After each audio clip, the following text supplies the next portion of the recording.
Hi, my name is Matt Birtwistle and I'm a carer for my wife Jen.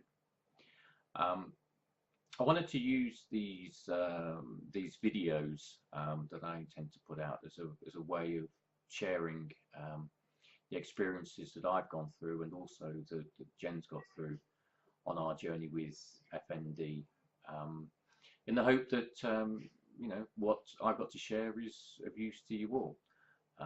So, in order to begin, let me tell you first of all a little bit about what Jen's symptoms are and how long we've been trying to manage those. So, Jen got her diagnosis of FND back in 2015.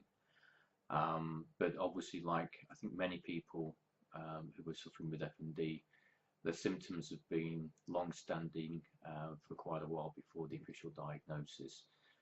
So Jen actually suffered an accident back in 2007 where she fell and broke her hip, and that's the beginning of all of the problems that we've experienced since then. So it's been a long journey for us, and one that we're still very much on.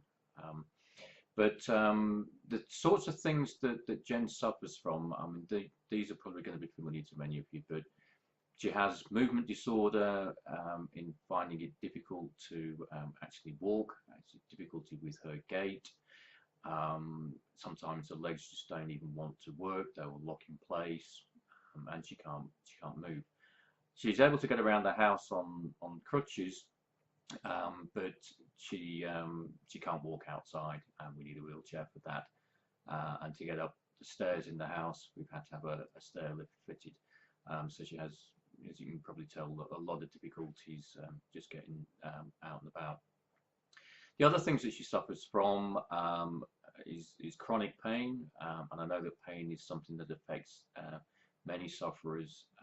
It is extremely difficult to deal with on a day-to-day basis, um, and then has an impact on how well she actually feels as well.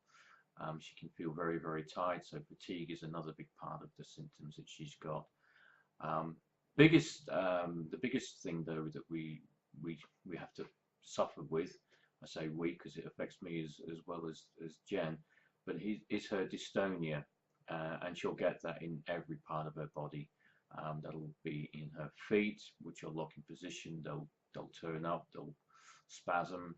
She'll get it in her hands, she'll get it in her neck. She can get it in her tongue, she can get it in her eyes, or her eyes will actually roll back into her head.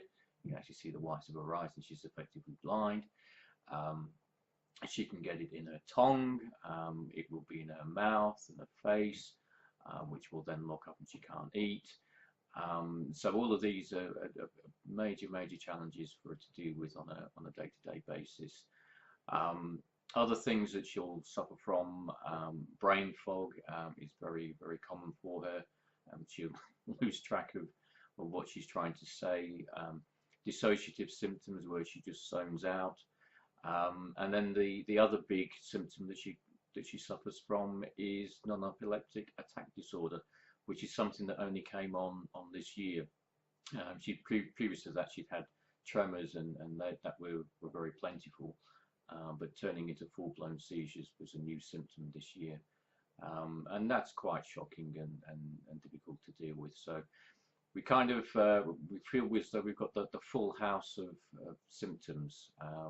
So she's in a pretty bad way, but that's not the purpose of really why I'm talking to you all today. It's really just how we've gone about trying to deal with things and what I do as a carer. Okay, so the first thing that I'll say as being part of Jen's carer is that I have a full-time job.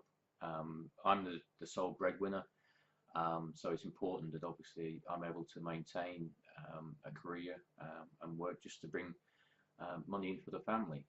We have a son, Mikey, who's doing A-levels. He's just about to turn 18, and we're trying to provide him a framework for him to succeed and be able to go on to university. So with all of that said, there's a lot that I have to do as a carer, even though I've got a full-time job. Um, the things that we have to do for Jen, because she's just not capable herself, is preparing the meals, doing the washing, doing the ironing. We're fortunate enough to be able to get a cleaner to come in, so that's one task that were failed, sorry, not failed, that we're saved from. But yeah, pretty much all of the other household chores, shopping, for example, they're all the things that myself and Mikey have to help out with.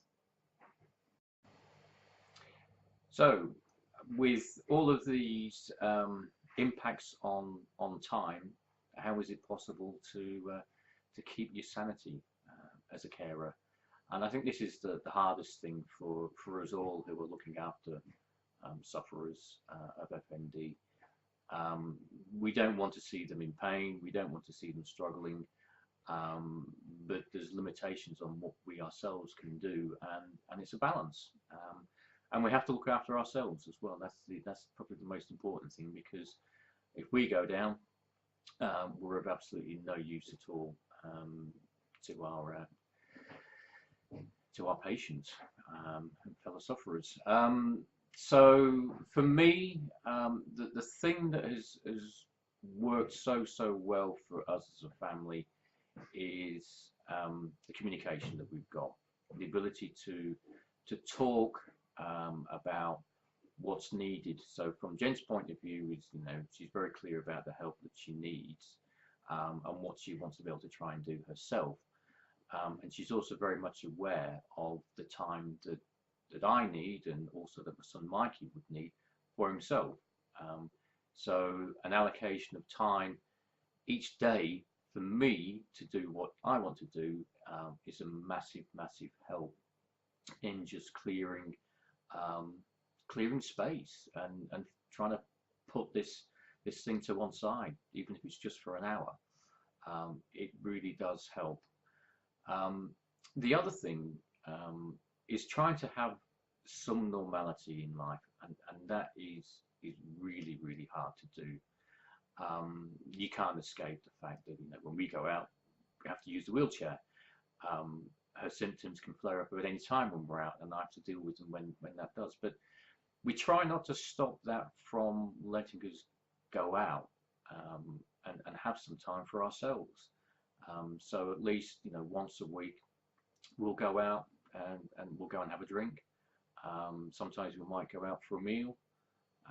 We'll try and get to the cinema, although that's difficult because Jen does suffer from noise sensitivity, so that can trigger attacks as well. So we have to be very careful about the type of movie that we go to watch. But there is that feeling that we don't give up on sort of normal everyday life, and as a family unit, try and do things together, have family time together, sit and watch a movie at home together, just to try and forget about the illness. Not easy, but those are the things that really help us get through day by day. So yeah, I hope I've just shared a few things with you, but I hope that gives you some hope, some guidance. I'm going to make more of these videos. I've got quite a few other things to share with you, different experiences that we've had.